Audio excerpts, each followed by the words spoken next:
Wow, Sophie put a smile on my face. I'm so glad I'm here. I have something to go back and tell them in the office. Good afternoon, everyone. It's really a privilege to be back here once again. Sophie, thank you for that great introduction. I really appreciate it. And I certainly want to congratulate our new Lord Mayor, 2 weeks on the job. He doesn't look any worse for the wear. Lord Mayor Ryan Murphy, and he's getting married. That's a lot happening in 1 year. We tried to make the new Lord Mayor very welcome here in New York. We arranged for Irish weather just for his time here. So give our Lord Mayor a round of applause again. We wish him well. I certainly also want to acknowledge a very special person who I really enjoyed the opportunity to get to know. Really a wonderful representative for the people of Ireland, our Consul General, Helena Nolan. Always a privilege to see you. Thank you for everything you do. And I know they were mentioned, but I want to acknowledge as well my colleagues in state government, because these two individuals, besides being elected members of the state legislature, are leaders in the Irish American Legislators Association, and they truly are wonderful advocates for all things Irish here in New York. So give it up again for Senator Brian Kavanaugh and Assemblymember Mike Fitzpatrick, please.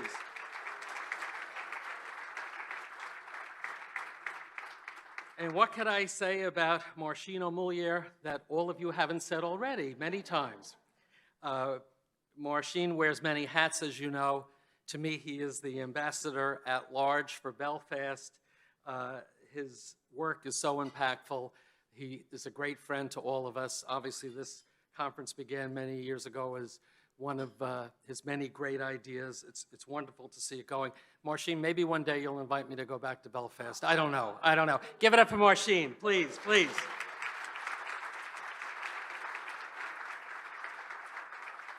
So to share some thoughts and really to emphasize some of what you've heard before and you will hear again today, and that I know you all feel very strongly, this is a wonderful coming together, New York, New Belfast conference. It's a celebration of two great cities that share an enduring bond, very much linked in the past, but very much alive and well in the present. I think this conference is a very important opportunity to spotlight and strengthen that bond. The discussions and presentations included in this year's conference make this another very exciting, important, and essential gathering, and I'm pleased to be part of it. We're obviously coming together at a challenging time. We all know that. The global economy appears to be gradually rebounding from the economic damage done by COVID-19.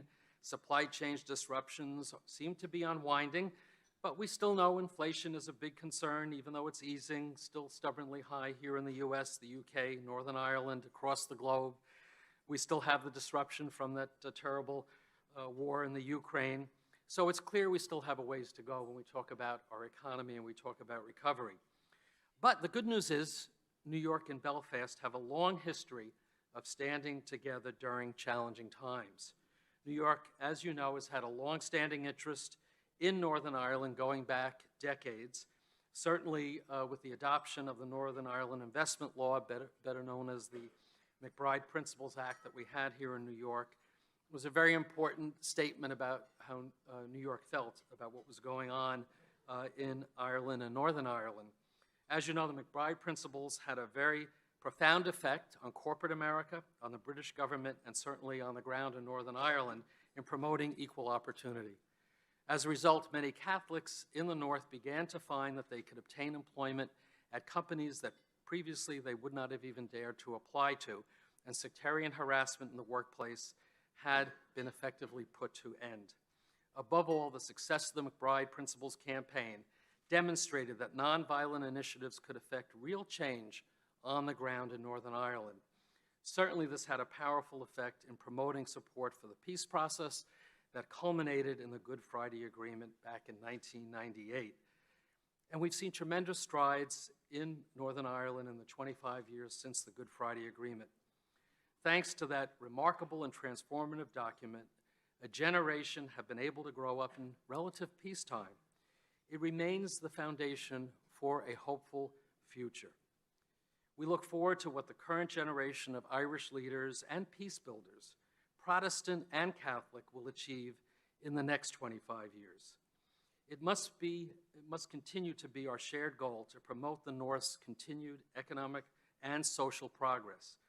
In that regard, as the Lord Mayor mentioned, President Biden's recent visit and the appointment of Special Envoy Joseph Kennedy III, who I had the chance to meet with a couple of weeks ago, is a very encouraging sign.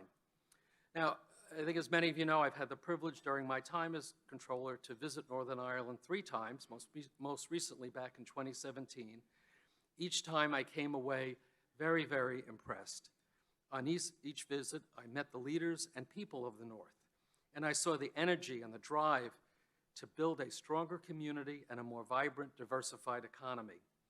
I saw an encouraging market with a potent combination of a young, highly skilled workforce, excellent transportation and commercial infrastructure, and the kind of business-friendly environment that can foster economic growth.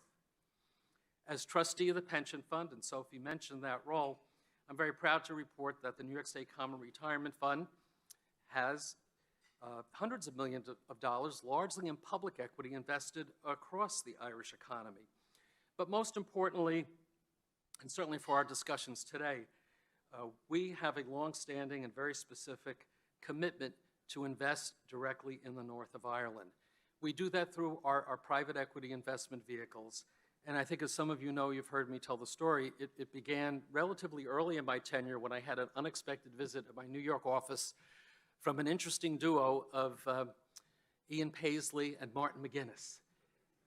Never expected I'd get a phone call and the two of them together would come to see me. Now, that was a very powerful statement about putting the past aside and looking forward to the future.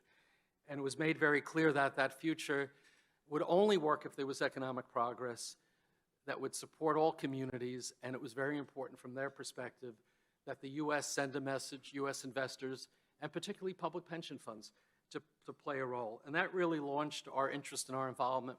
Great people on the ground I've met over the years, besides Marcin. Inez McCormick, I remember very fondly. Many of you knew her, an incredible advocate for peace, a very noted trade unionist who passed away much too soon. So our market value right now with our private equity investments, again, targeted specifically to the north, is well over $50 million. We've made commitments in various ways. We have 2 funds that are managed by our global private equity manager, 57 Stars. I know Bernie McGuire is here from 57 Stars. Where's Bernie? Give him a round of applause.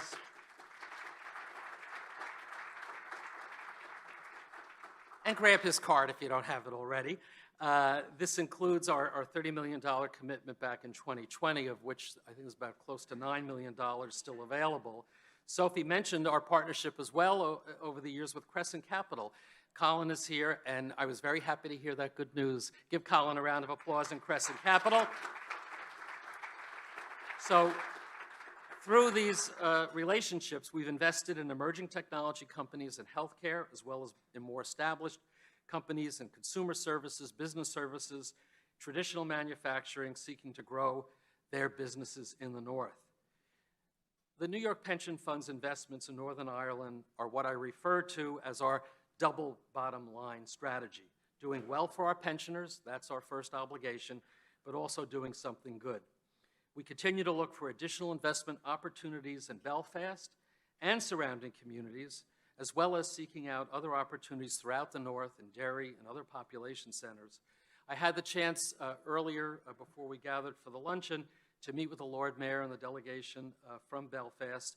They updated me on some really positive economic developments that continue in Belfast, some very new, exciting investment opportunities.